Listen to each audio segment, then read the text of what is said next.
Bismillahirrahmanirrahim. Assalamualaikum warahmatullahi wabarakatuh. Ya, ketemu lagi dengan saya Cecep Muhammad Yasin Wong Kediri, yang gendut, imut-imut dan menggemaskan. Ya saudaraku, kali ini saya akan membahas tentang Jokowi yang diajukan oleh pemimpin-pemimpin dunia. Saya nggak tahu itu akibat apa, nanti beritanya akan kita baca ya saudaraku. Tapi ini bikin malu Indonesia ternyata. Coba Jokowi bikin malu Indonesia ya. Jadi sudah nggak ada harganya. Karena terus terang pemimpin-pemimpin berkelas itu menginginkan kejujuran, menginginkan kebaikan, menginginkan hal-hal yang baik, yang prestasi. Tapi kalau sepertinya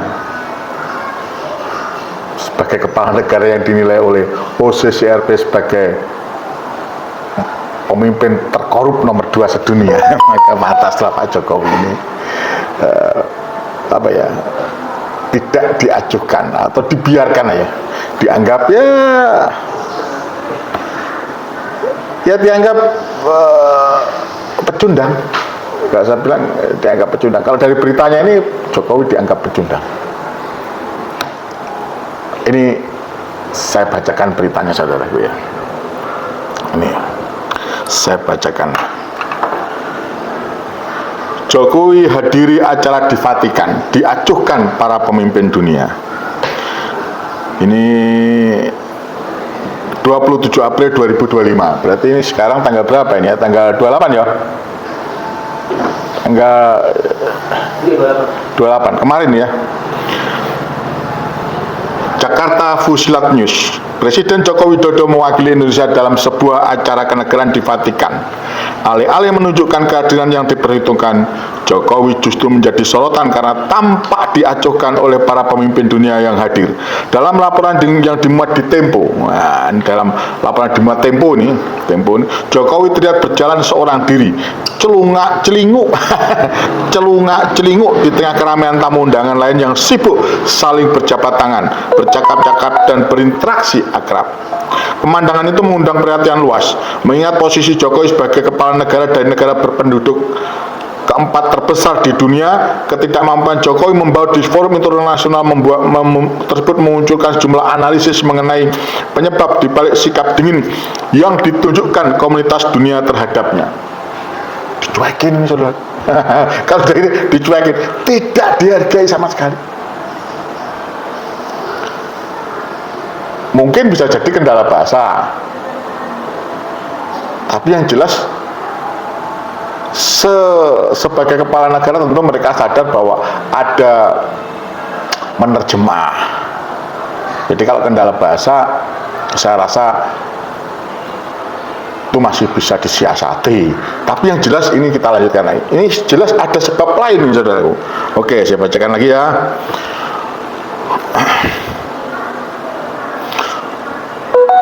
Beberapa faktor mencuat. Pertama, keterbatasan kemampuan bahasa Inggris Jokowi yang sudah lama menjadi sorotan di berbagai forum internasional. Oke lah, ini bisa nggak pakai bahasa Indonesia juga, nggak pakai bahasa Inggris nggak apa-apa, ada penerjemahnya. Jokowi kerap menunjukkan ketidakmampuan berkomunikasi secara efektif dalam bahasa pengantar dunia tersebut. Minimnya keterampilan bahasa ini membuat kesulitan menjalin komunikasi informal yang pada umumnya menjadi kunci dalam membangun jejaring diplomatik. Tapi ini bisa teratasi. Kedua, kelemahnya kemampuan diplomasi Jokowi itu disorot. Dalam berbagai pertemuan global sebelumnya, Jokowi dinilai lebih sering tampil pasif ya. Ternyata sampai ini tampil pasif deh, diam ya, tanpa menawarkan gagasan besar atau kontribusi signifikan terhadap isu-isu global. Lain ini dengan Pak Prabowo sangat malu bahasanya, waduh. Nah, presiden kita saat ini alhamdulillah ini menutupi kemaluannya, malunya rakyat Indonesia, malunya rakyat Indonesia. Diplomasi dan Pak Prabowo menunjukkan sangat elegan. Ya, menunjukkan bahwa inilah presiden Indonesia yang sesungguhnya, tidak seperti yang kemarin, tidak seperti Pak Jokowi. Ini mungkin ya saudara. Jadi terus ketidakaktifan ini perlahan mendorong Indonesia ke posisi pinggiran dalam forum-forum internasional. Meskipun secara geopolitik Indonesia memiliki potensi besar untuk berperan strategis, sangat strategis. Selain itu, faktor reputasi pribadi Jokowi di tingkat internasional tak bisa diabaikan. Pada 2023 lalu, laporan dari Organized Crime and Corruption Reporting Project memasukkan nama Jokowi dalam daftar koruptor paling berpengaruh. Koruptor paling berpengaruh ini ya juga. Di dunia menempatkannya di posisi kedua. Posisi kedua. Meski laporan tersebut sempat dipantau oleh pihak istana, namun dalam dunia diplomasi, persepsi kerap lebih berpengaruh ketimbang klarifikasi. Banyak pihak menduga citra negatif tersebut ikut mempengaruhi cara-cara pemimpin dunia memperlakukan Jokowi. Posisi RP, mau diakui atau tidak. Dan terus terang, ya penegakan hukum di Indonesia kalaulah itu ditegakkan dengan benar sudah masuk itu saya yakin. Ketidakacuan yang diterima Jokowi ditafsirkan menjadi sinyal kuat tentang merosotnya posisi Indonesia dalam hubungan internasional di masa pemerintahnya. Bukan menjadi figur sentral yang disegani Jokowi justru tampak terpinggirkan, mencerminkan lemahnya daya tawar Indonesia di kancah global. Sampai berita ini diturunkan pihak istana belum mengeluarkan pernyataan resmi terkait insiden tersebut. Mau apa? Mau kenyataannya. Nah, ini tanggapannya rakyat Indonesia. Mari kita lihat tanggapannya apa itu? Tanggapannya pembaca. Ini Alfarok Channel ya, tanggapannya pembaca di Alfarok. Trisuhara, hukuman sosial global atas pelanggaran HAM dan koruptor dunia dan perusak Undang-Undang Dasar 1945 Interpol. Tentu mereka nggak mau berhubungan dengan nominator korupsi, nanti ikut-ikutan teduh. Jokowi nggak punya malu. Iya, gimana lagi memang. Ya nggak punya malu ya. Wajarlah kalau dicacukan karena pemimpin dunia taat dan patuh terhadap konstitusi. Nah ini nyata. Pak Jokowi itu pelanggar konstitusi. Kalau ada aturan atau undang-undang yang menghalanginya, maka dirubahnya. Terbukti dalam kasus kemarin MK, di mana perubahannya dipimpin langsung oleh adik iparnya, suami adik kandungnya. Ini saudara.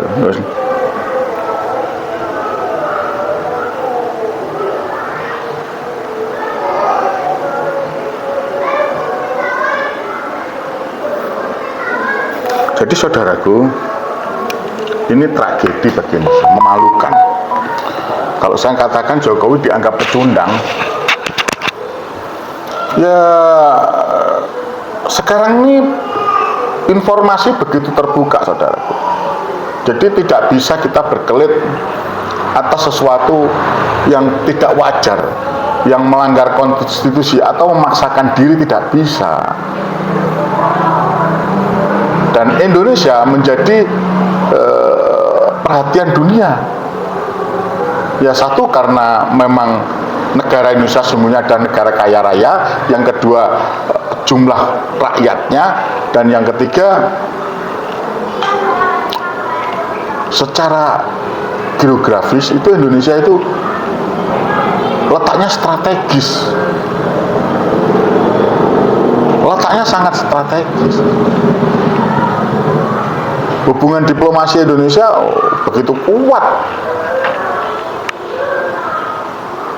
Presiden sebelum-sebelumnya, yaitu mulai dari zamannya Presiden katakanlah Presiden Habibie, ya setelah Pak Harto kita bicara Presiden Habibie, Ibu Megawati, terus Gus Dur, Ibu Megawati, terus Presiden SBY, itu semuanya ya mohon maaf, walaupun beliau mereka sudah purna, sudah tidak menjabat presiden, dihormati, bahkan diberikan gelar-gelar kehormatan di negara-negara yang maju.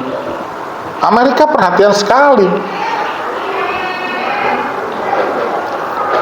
Tapi saya sudah berkeyakinan saudaraku, ketika Pak Jokowi ini pensiun atau purna, negara tidak akan melihat.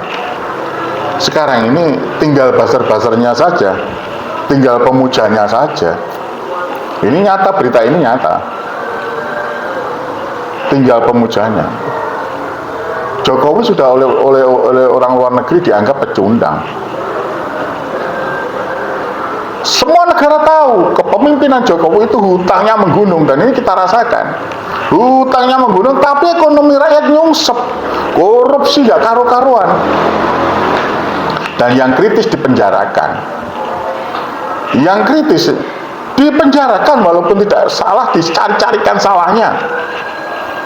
Itu saya lihat dan saya rasakan.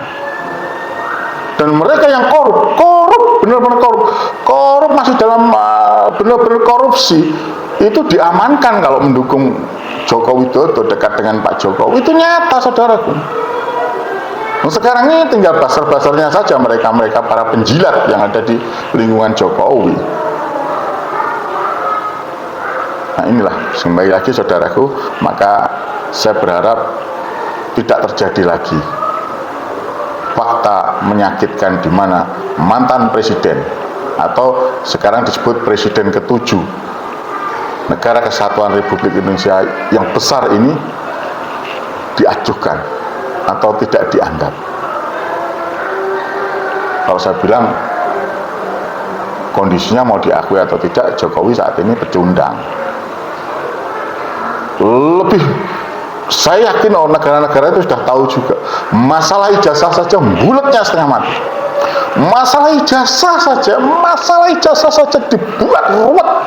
Seperti dia ngomong ruwet, padahal yang ruwet dia. Ijazah Jokowi ini, ya Allah Pak Jokowi, mudah. Padahal yang bertanya pada saat tentang ijazah saya kasih saja untuk melihat. Mudah itu menyelesaikan, punya fasilitas untuk menghadirkan, untuk menjawab, mudah untuk menjawabnya. Kalau jawaban benar sekarang jadi waduh, nggak tahu kenapa rakyat itu jadi bertanya-tanya. Wong ditanya masalah ijazah saja loh, ya dijawablah dengan baik. Parahnya lagi, jawabannya bukan jawaban seorang kepala negara, jawaban seorang presiden, tapi jawaban seorang yang pecundang, malah yang mengkritik, yang mempertanyakan itu tadi. Belum pernah mendapatkan jawaban yang pasti, melihat pun juga belum pernah, malah dilaporkan. Aduh Pak Jokowi, aduh, saya nggak ngerti cara berpikir kamu. Wah ditanya ijazah, kalau saya ada orang ditanya, ditanya, oh ini masalah ijazah, ditanya, ya sudah dikasihkan, wong sampean belum jawab kok. Sampean itu loh Pak Jokowi belum jawab. Dan ini saudara-saudara perlu diingat, Pak Jokowi itu ketika ditanyakan ijazah belum menjawab, belum menunjukkan. Dan ini membuat rakyat bertanya, karena memang itu haknya rakyat. Nah, ini dibaca juga oleh dunia, maka ya itu tadi. Akhirnya dunia mengacuhkan. Karena bagi dunia, kritik itu tidak akan ada. Orang yang mengkritik mulai dari Bill Clinton, Presiden Amerika, Barack Obama, sampai sekarang yang maaf aja, Presiden yang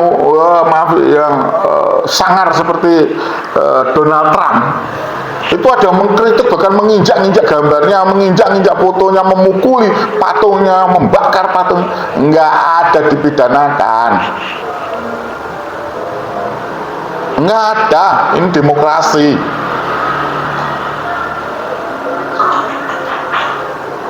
Jadi rasanya jadi malu saya kalau melihat cara menanggapi Pak Jokowi. Oke, silahkan, itu hak menanggapi masalah ijazah, belum menunjukkan ijazah tapi sudah melaporkan yang bertanya, hanya menanyakan saja, dan mereka bertanya itu sesuai dengan jalurnya.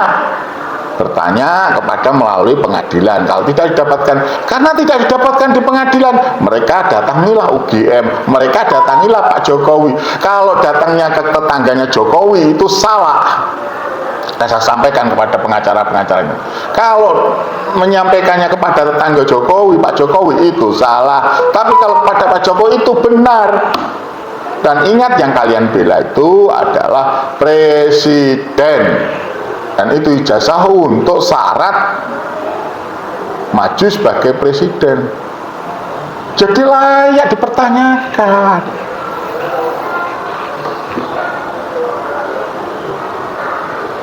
Jadi jangan menjawab yang ditanyakan oleh rakyat, yang berhubungan dengan rakyat dan memang itu ada hubungannya dengan rakyat. Jangan menjawab dengan cara, ya mohon maaf, seperti pecundang mencari pembenar dengan melaporkan. Ini bukan pelajaran yang baik, ini bukan uswah atau contoh yang baik. Cara-cara begini, contoh yang baik ketika ditanyakan apakah seperti guru, apakah kamu sudah mengerjakan PR, tidak ditunjukkan PR-nya, disembunyikan, tetap ngotot aja. Oh sudah, saya ada PR-nya. Yes, gurunya marah. Begitu juga dengan rakyat, jasa kamu diragukan, tunjukkan ijazahmu Pak Jokowi. Itu mudah. Jangan yang ditanyakan A jawabannya B, jangan yang ditanyakan B jawabannya E, jangan yang ditanyakan D jawabannya F, jangan yang ditanyakan C jawabannya X. Wah, ini nggak mudeng jadinya. Rakyat semakin curiga.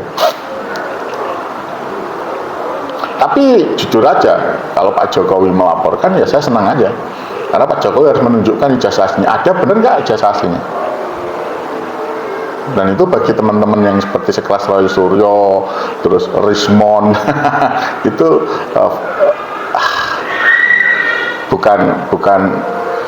bukan sebuah teror, itu sebuah tantangan. Akan tambah berani, saya yakin. Itu kira-kira saudaraku sendiri tahu sekarang bagaimana perlakuan daripada dunia, menilai dunia, dan sekarang terus terang Pak Jokowi hanya tinggal buzzer-buzzernya dan mereka para penjilatnya yang mengeluh-elukan Jokowi, atau ya istilahnya menghormati sih tidak, saya pikir meninabubukkan Jokowi. Itu saja dari saya. Kalau ada kata-kata yang kurang berkenan, saya mohon maaf. Fisabilillah wastaghfirullah. Wassalamualaikum warahmatullahi wabarakatuh. Cacap Muhammad Yasin, wong Kediri yang gendut imut-imut dan menggemaskan, menyampaikan salam. Semoga kita tetap bersama Palestina. Palestina adalah bagian dari rakyat Indonesia. Palestina saudaranya rakyat Indonesia.